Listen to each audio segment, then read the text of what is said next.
Hello hi friends, நான் உங்கள் கண்ணதாசன். இன்றைக்கி நம்ம என்ன பார்க்க போகிறோம்னா, ஒரு ஸ்டாக் மார்க்கெட்டில் ப்ராஃபிட் அண்ட் லாஸ் நாலேஜை பற்றி பார்க்க போகிறோம். ஒரு சைக்காலஜிஸ்ட் வச்சுக்கலாமே.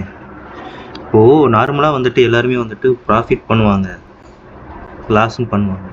ஆனால் சில பேரான 2% பீப்புளால் மட்டும்தான் ப்ராஃபிட்டில் இருக்க முடியுது. அவங்க என்ன பண்ணுறாங்க? ஒன்று இன்வெஸ்ட்மெண்ட் பண்ணுவாங்க, இல்லை டெய்லியும் ட்ரேடிங் ரூல்ஸை கடைப்பிடிப்பாங்க. சிங்கிள் என்ட்ரினா சிங்கிள் என்ட்ரி தான், அதோட எடுத்துகிட்டு அவங்க அடுத்த வேலையை பார்க்க போயிடுவாங்க. இது நார்மலாக ஒரு குட்டாக சைக்காலஜி டெவலப் ஆன ஒரு ஆள் செய்யக்கூடிய வேலைகள். அதனால் அதே மாதிரி நம்மளும் பண்ணால் மட்டும்தான் நம்ம ப்ராஃபிட்ன்ற ஒரு இடத்துக்கு போக முடியும். இது எந்த வித மாற்று கருத்தும் இல்லை. நீங்கள் ஒருவேளை லாஸ் வந்துருச்சு அப்படின்னா மினிமம் என்ன பண்ணுங்கள், உங்கள் ட்ரேடிங்கை 2 நாளைக்கு ஸ்டாப் பண்ணுங்க. 2-3 நாளைக்கு ஸ்டாப் பண்ணிட்டீங்கன்னா உங்கள் ட்ரேடிங் ஒரு அளவுக்கு உங்களோட பயம் குறைஞ்சி அடுத்த 2 நாள் செஞ்சு ட்ரேட் பண்ணும்போது கொஞ்சம் கான்ஃபிடண்ட்டாக பண்ணுவீங்க. அதே நீங்கள் லாஸில் கண்டினியூ பண்ணிட்டே இருக்கீங்கன்னா உங்களோட சைக்காலஜி டவுன் ஆகிடும்.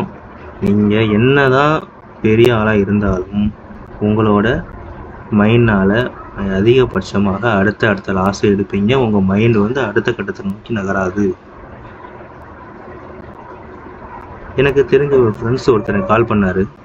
அவர் என்ன சொன்னாருன்னா, சார் நான் நல்லா technical analysis basic advance level class வரையும் படிச்சிருக்கேன் சார். ஆனால் என்னால் ப்ராஃபிட் பண்ண முடியல சார். லாஸ் தான் வருது. 5 நாள் லாஸ் வருது, 5 நாள் ப்ராஃபிட் வருது, 6ஆவது நாள் லாஸ் வந்துடுது சார் அப்படின்னு சொல்கிறார்.